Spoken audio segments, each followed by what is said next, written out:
오늘의 방송을 시작하도록 하겠습니다. 오늘 방송의 주제는요, 형식화된 도덕과 이념으로부터의 자유입니다. 저희 책 술술 풀린 내 인생 225쪽에 여기에 해당하겠습니다. 전에 했던 것처럼 장자 이야기를 읽으면서 한번 또 시작해 보도록 하겠습니다.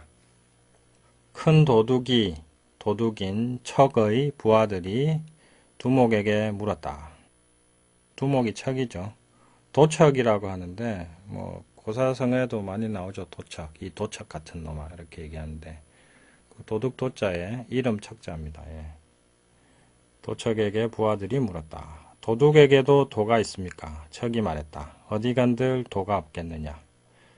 아무런 단서가 없이도 숨겨진 것을 찾는 것을 지혜라고 한다. 남보다 먼저 들어가는 것을 용기라고 한다. 남보다 늦게 나오는 것을 의리라고 한다. 작물의 가치를 정확히 평가하는 것을 지성이라고 한다. 골고루 나누는 것을 인이라고 한다. 이 5가지를 갖추지 못하고 대도가 된 사람은 없었느니라. 그 다음 이야기를 또 읽어보겠습니다.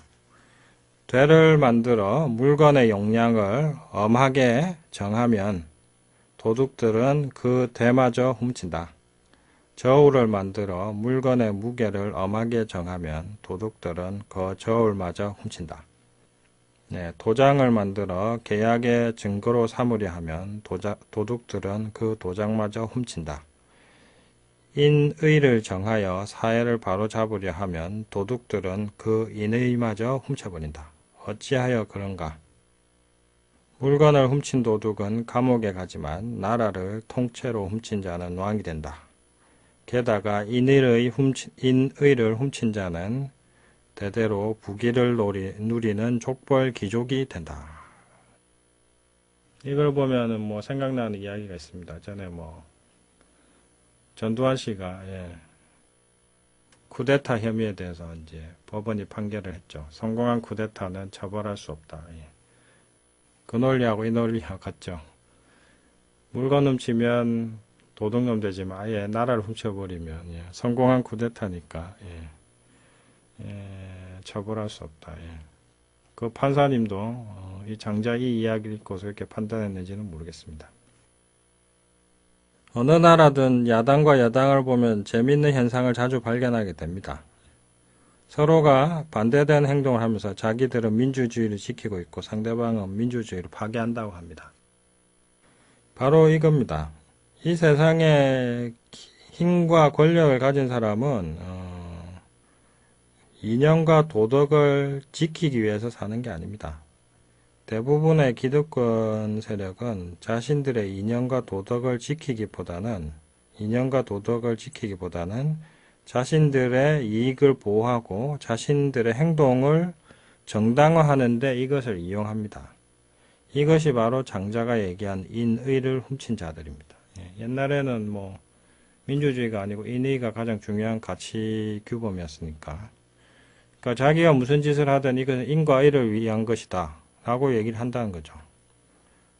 그래서 역설적으로 세상에서 온갖 그럴듯한 도덕과 종교와 이념을 들먹이면서 떠벌리는 사람들이 인의를 훔쳐서 이익을 도모하는 자들이 아닌지 잘 살펴봐야 됩니다.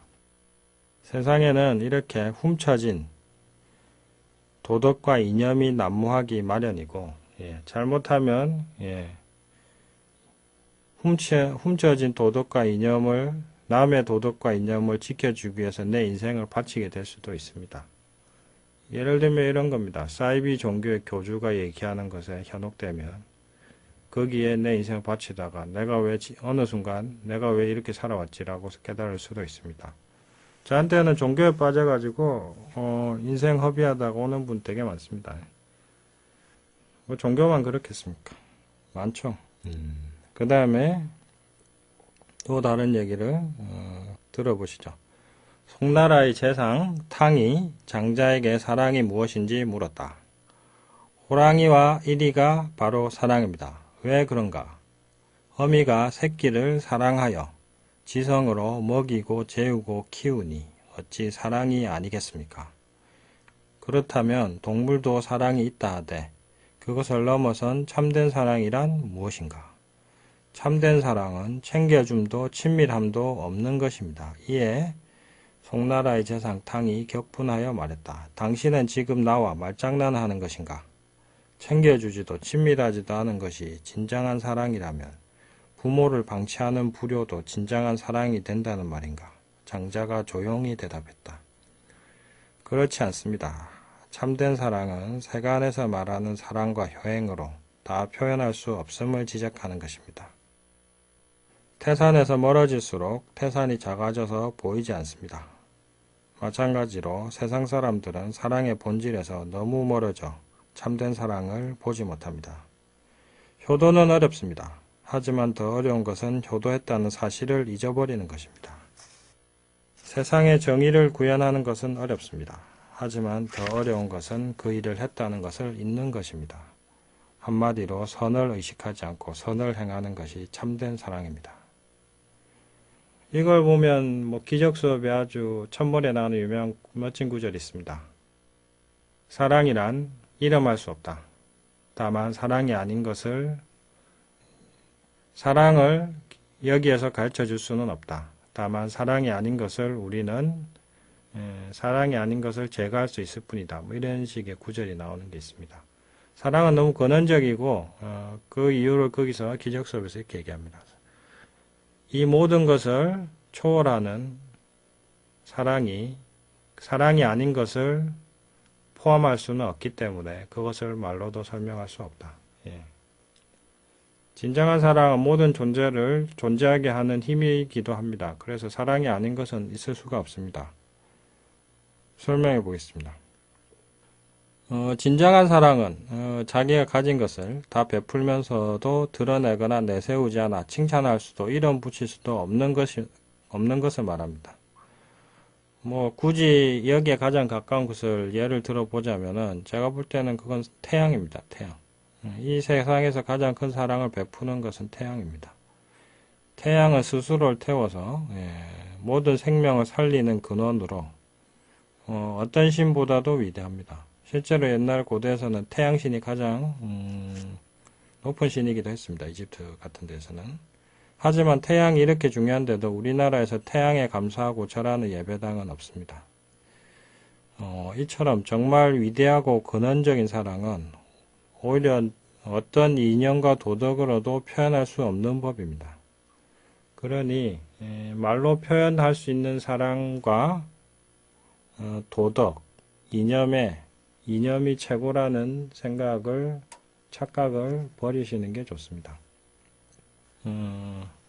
우리가 이름 부를 수 있고 대단하다고 하는 것들이 사실은 그것보다 더 못한 것일 수밖에 없습니다. 왜냐하면 진정 대단하고 근원적인 것은 어떻게 말로 설명하기 힘듭니다.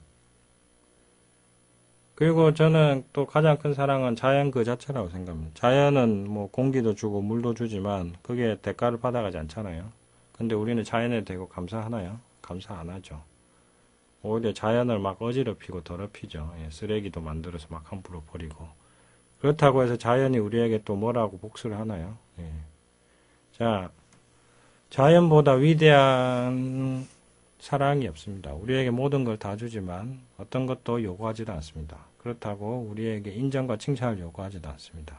그래서 우리도 인정과 칭찬을 하지도 않습니다. 하지만 자연이 없으면 모두 사라집니다.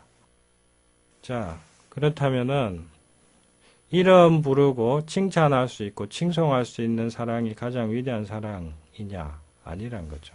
오히려 정말 근원적이고 위대한 사랑은 어떻게 보면 우리가 잘 모를 수도 있고 의식하지 못할 수도 있고 이름 부르기도 오히려 힘들다는 겁니다.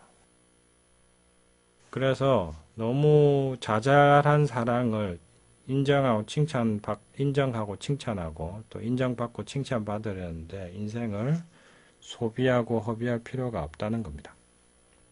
그 다음에 다음 얘기를 읽어보겠습니다. 송나라 연문이란 곳에 부모의 상을 당하여 너무 슬퍼하다 뼈만 남을 정도로 몸이 상한 사람이 있었다. 이 소식이 온 나라에 퍼져 임금의 기회까지 들어가게 되었고 임금은 그를 칭찬하여 관직과 땅을 주었다. 그러자 연문의 마을 사람들도 그런 행운을 얻으려고 상을 당하면 수단과 방법을 가리지 않고 살을 빼다가 목숨을 잃은 자가 부지기수였다. 이게 실제로 있었던 일입니다. 이게 이와 비슷한 얘기가 한비자에도 나옵니다. 뭐 한비자에 나오는 건 백성을 어떻게 쓰느냐 하는 건데 뭐 아주 교묘하게 씁니다. 전쟁을 할 때 먼저 사다리를 타고 올라가면 뭐 관직을 주고 뭐 적의 머리를 10개 이상을 베어오면 또 쌀을 얼마만큼 주고 이런 거 쭉 하면은 백성이 목숨을 아까워하지 않고 싸운다 이겁니다. 근데 살기 위해서 사는데 내가 그깟 쌀과 관직 하나 때문에 내 목을 잃어가면서 그렇게 살아야 되겠습니까? 근데 우리는 왜 싸우는지도 모르고 살 때가 많죠. 예. 그래서 형식과 도덕과 이념도 이런 겁니다. 도덕과 이념은 원래 우리가 인간이 도덕과 이념을 지키기 위해서 태어난 게 아닙니다. 도덕과 이념의 본질은 뭐 쉽게 생각하시면 이렇습니다. 옷이 있습니다. 사람을 옷에 맞춰야 될까요? 아니면 옷을 사람에 맞춰야 할까요? 물론 당연히 많은 사람들이 옷을 사람에 맞추려고 할 겁니다. 그렇다면 질문을 바꿔보죠. 도덕과 이념을 사람에 맞춰야 될까요? 아니면 사람을 도덕과 이념에 맞춰야 될까요? 도덕과 이념이 가장 중요하다 생각하시는 분들은 바로 옷에다 내 몸을 맞추려고 하는 이런 사고의 오류를 범하는 것과 같습니다. 근데 이런 얘기를 들으시면 이러시는 분도 있을 겁니다. 도덕과 이념은 천륜이자 진리이므로 인간이 반드시 지켜야 되는 거지 어떻게 옷과 같으냐 이렇게 얘기하실 수도 있는데 그러면 그것과 관련해서 생각난 게 있습니다. 몇 년 전인가 이제 동성동본 혼인 금지와 관련해 가지고 그 유림들이 헌법재판소 앞에서 시위하던 장면이 TV에 나온 적이 있습니다. 그 유림들이 든 도포 쓰고 도포 입고 가 쓰고 피켓 들었는데 별로 어울리지는 않더라고요. 유림들이 평소에 피켓 들고 나오시는 분들이 아니니까. 근데 거기에 적혀 있기를 동성동본 혼인금지 폐지하면 인간이 금수가 된다. 이렇게 돼 있더라고요. 동성동본 혼인은 금수가 되는 길이다. 그럼 이렇게 도덕관념이 투철한 유림 사대부들이 지배하던 조선시대를 한번 생각해 보시죠. 요거는 부산대 강명관 교수가 쓴 연료의 탄생이라는 책에 잘 나와 있습니다. 조선시대에는 남편을 위험에서 구하거나 정조를 지키기 위해 자신의 신체를 훼손하거나 목숨을 버리는 여성을 열녀라고 국가적으로 칭송했습니다. 그녀들 남편의 병구안을 위해 허벅지살을 도련에 먹이거나 외간 남자에게 잡힌 손을 잘라버리거나 개가를 거부하여서 코나 귀를 베고 굶어 죽기도 하였습니다. 한마디로 끔찍합니다. 요즘 이슬람에서 얘기한 명예살인이라고 하는 게 사실 우리나라에도 있었습니다. 이겁니다. 다만 교묘하게 스스로 하게 만들었습니다. 우리나라에서는. 조선시대에는. 국가는 이들을 장려하기 위해 열려문을 세워 표창하고 가문의 세금과 부역을 면제해 주었습니다. 그러다 보니 조선 후기로 갈수록 열려가 된 여자들은 거의 목숨을 버린 경우였습니다. 선조 이후에 열려가 된 553명 중 죽지 않고 열려가 된 여성은 단 4명, 1%도 되지 않았고, 그래서 참 이 열려문하고 열려문화가 수많은 여성을 참 죽였습니다. 550, 거의 550명을 죽였죠. 근데 생각해 보십시오. 칼은 한 사람만 죽이지만 잘못된 도덕과 이념은 수많은 사람을 이렇게 죽입니다. 죽은 사람만 550명이고 그럼 살아있는 사람은 제대로 살았을까요? 너는 왜 남편 죽었는데 아직 멋지게 살아있냐 이러면서 너는 왜 연려가 안 되냐 이러면서 살아도 산 목숨이 아니었던 여성들이 얼마나 많았을까요? 그런데 재밌는 것은 우리나라가 원래부터 이렇게 열려의 나라였느냐? 재미있게도 고려시대까지만 해도 열려라는 말조차 없었습니다. 고려 때까지만 해도 남편 잃은 여성의 재가 삼가는 전혀 허물이 되지 않았고 수절은 여성에게만 강요된 윤리가 아니라 남녀 모두의 선택이었습니다. 게다가 우리나라에서는 결혼한 여성이 시댁에 가는 게 아니라 남자가 여성의 처가에 들어와 사는 게 일반적인 관행이었습니다. 이런 풍경은 조선 전기까지 대체로 유지가 됐습니다. 그러니까 뭐 처가살이 한데요. 사실 우리나라의 전통 문화는 처가살이가 더 맞습니다. 장가 간다라고 할 때 장가라는 게요. 이게 고구려 시대 풍속에 나오는 건데 원래 결혼하면 그 사위가 사는 집을 따로 한 칸 만들었어요. 옆에 방 한 칸을. 그게 장가예요, 장가. 그리고 그 문화가 상당히 오래되고 지속됐습니다. 예. 그 임진왜란 때, 임진왜란은 뭐 불과 우리 1766년인가요? 예. 그러면 뭐 한 300년도 안 되잖아요. 그때 이순신 장군이 제가 이순신 장군 연구를 좀 많이 했는데 이순신 장군도 처가살이 했어요. 그냥 본가가 별로 이제 재산도 없고 해가지고 원래 서울이 본가고 외가가 저기 천안 그쪽이거든요. 처가가 그쪽인데 처음에는 문과에 그 뜻을 듣는데 잘 안 돼가지고 나중에 무과로 뜻을 돌렸죠. 근데 문과 시험을 보려면 말도 있어야 되고 돈이 좀 많이 들었습니다. 근데 그걸 처가 쪽에서 대주고 처가에서 먹고 살고 했죠.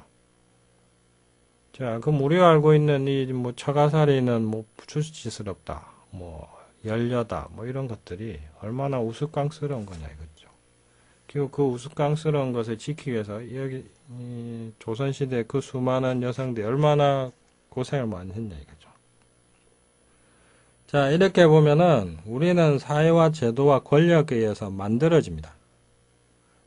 예전에는 국가와 남성 양반이 도덕 교재들, 소학, 삼강행실도, 내훈 이런 것들로 여자들을 입맛에 맞는 인간들로 만들었죠. 마담 보바르의 유명한 말이 있죠. 여자는 태어나는 것이 아니라 만들어지는 것이다. 여자만 그러냐? 남자도 똑같습니다. 오늘날에는 경제 권력과 종교 권력이 교육과 대중 매체란 도구를 통해 그들의 도덕과 이념을 우리에게 마구잡이로 주입시키고 있습니다. 어찌 보면 세상이라는 매트릭스의 제작자는 로봇이 아니라 바로 이들입니다. 자, 언제까지 그들이 만든 매트릭스에 봉사하는 인간으로 살아가시겠습니까? 자, 이제 여러분 앞에는 빨간 약과 파란 약이 놓여 있습니다. 하나를 반드시 선택해야 됩니다. 파란 약을 먹으면 지금까지 살아왔던 대로 도덕과 이념의 노예대로 살아가면 됩니다. 아니면 빨간 약을 드시면 도덕과 이념의 주인이 될 수 있습니다. 그래서 인간을 위하지 못하는 도덕과 이념을 더 이상 지키고 그것을 유지해야 될 의무는 없습니다. 모든 도덕과 이념은 인간을 위해 존재하는 겁니다. 장자는 거기에 대해서 여기에 대해서 이렇게 멋지게 얘기를 해주는 겁니다. 그리고 종교의 창시자들은 사실은 기존의 도덕과 종교와 이념이 사회를 억압하고 더 이상 인간을 위해주지 못할 때 그것을 개혁하는 사람으로 등장한 겁니다. 사실은 예를 들면 뭐 부처님 얘기를 해볼까요? 석가모니는 그 당시 뭐 2500년, 700년이라고 할 수 있겠죠. 뭐 그 정도로 보죠. 한 2700년 전에 브라만 계급이 더 이상 브라만의 어떤 신분 제도라든지 이런 브라만의 제사 중심주의가 더 이상 그 형식화된 그 브라만의 이념들이 도덕들이 사람들에게 희망을 주지 못하고 오히려 억압의 도구가 될 때 그것을 깨뜨려 준 겁니다. 뭐 예수님도 마찬가지입니다. 율법의 하나님에서 사랑의 하나님으로 얘기한 거 아닙니까? 자, 율법의 하나님, 형식화된 도덕과 이념으로만 받들어지는 하나님이 아니라 사랑의 하나님으로 바꾼 거죠.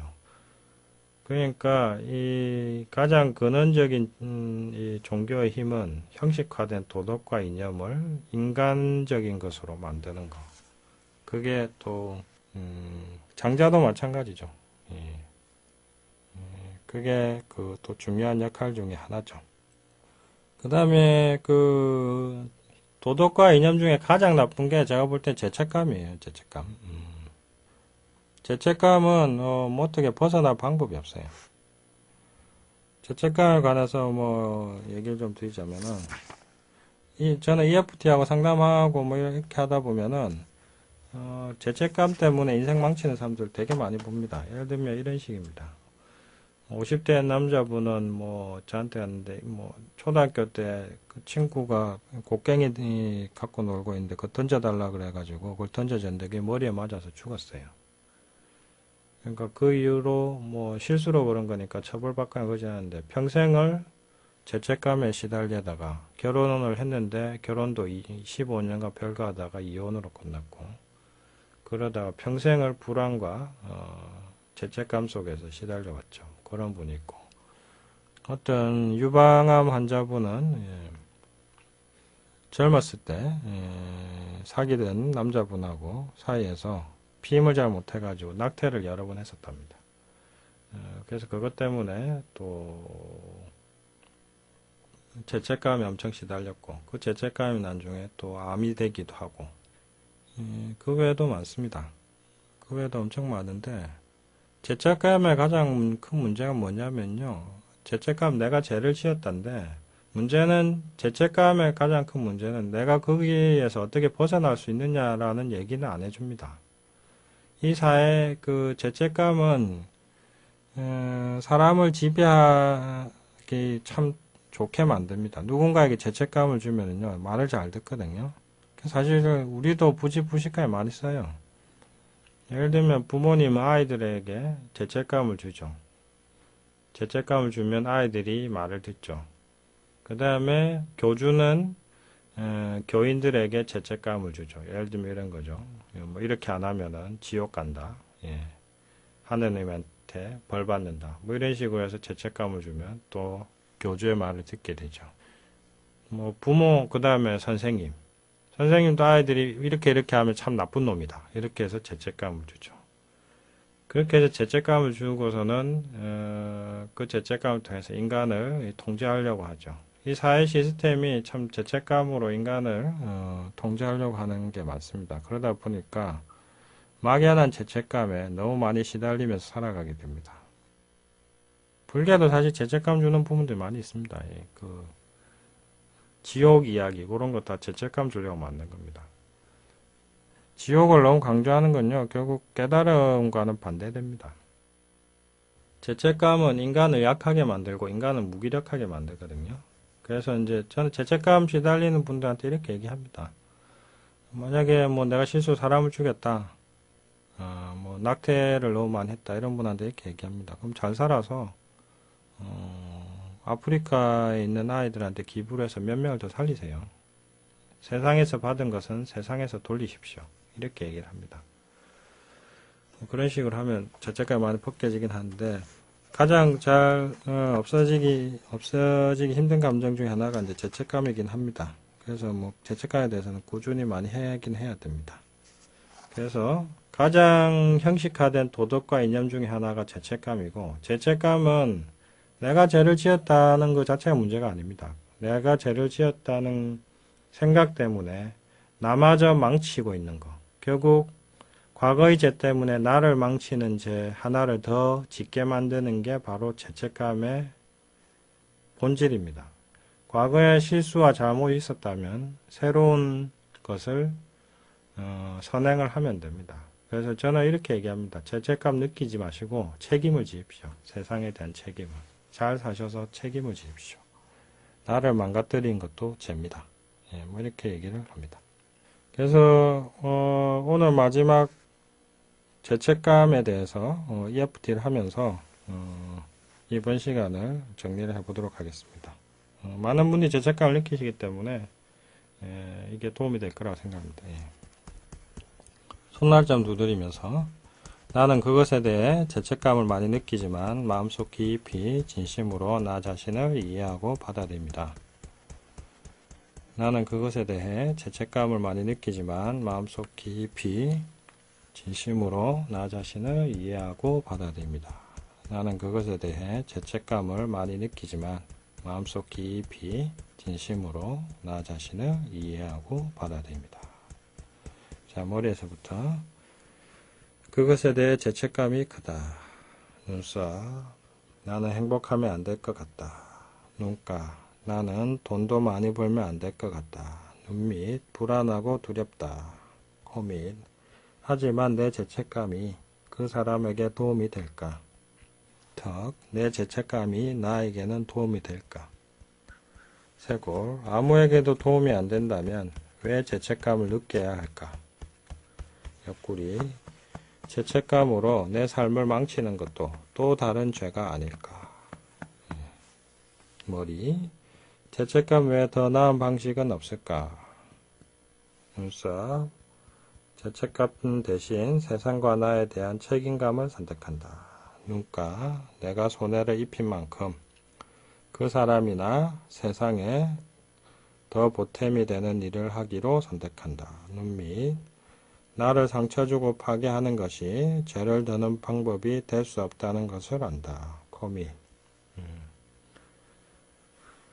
나를 상처주고 파괴하는 것이 턱, 죄를 드는 방법이 될 수 없다는 것을 이제는 안다.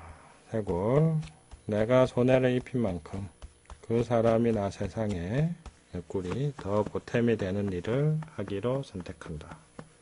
죄책감보다는 세상에 대한 책임감을 선택한다. 예, 뭐 이렇게. 자, 그래서 저는 뭐 이렇게 뭐 마지막으로 마치기 전에 이렇게 말씀드리고 싶습니다. 우리는 도덕과 이념을 지키기 위해 사는 존재가 아닙니다. 명심하십시오. 그 도덕과 이념이 인간을 위하는 것일 때만 지킬 의무와 가치가 있는 겁니다.